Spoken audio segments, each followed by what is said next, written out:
পাচ্ছি না।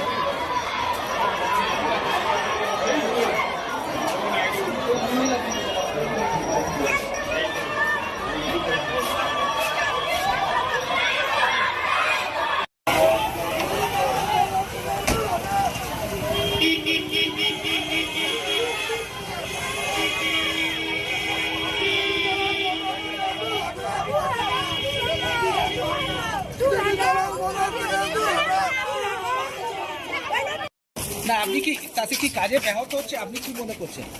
কি কাজে? আপনার কাজে কি কোনো ব্যাহত হচ্ছে? আপনি যে কাজটা করতে এসেছিলেন সেই কাজটা কি বন্ধ হয়ে যাচ্ছে? আমি আমার কাজটা করে ছাড়বো, আমি আমার কাজটা করে এখান থেকে যাবো। স্যার আপনি আপনার নিরাপত্তার অভাব করছেন কোনো পাইলট কার নেই। আরে একজন আইএএস অফিসারকে কি নিরাপত্তা লাগবে यार? আমি তো ইন্ডিয়ান অ্যাডমিনিস্ট্রেটিভ সার্ভিস অফিসার, আমাকে তো ইলেকশন কমিশন পাঠাচ্ছে, আমি আমার কাজটা করতে এসেছি, আমি আমার কাজটা করে ছাড়বো। স্যার দু জায়গায় বাধার মুখে পড়লেন স্যার। এটা তো প্রশাসন আছে, ওনারা দেখে নেবে। এটা কি কোনো রাজনৈতিক দল বাধা দেওয়ার চেষ্টা আমি করছে? জানি না, এটা ওনারা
পাচ্ছি না।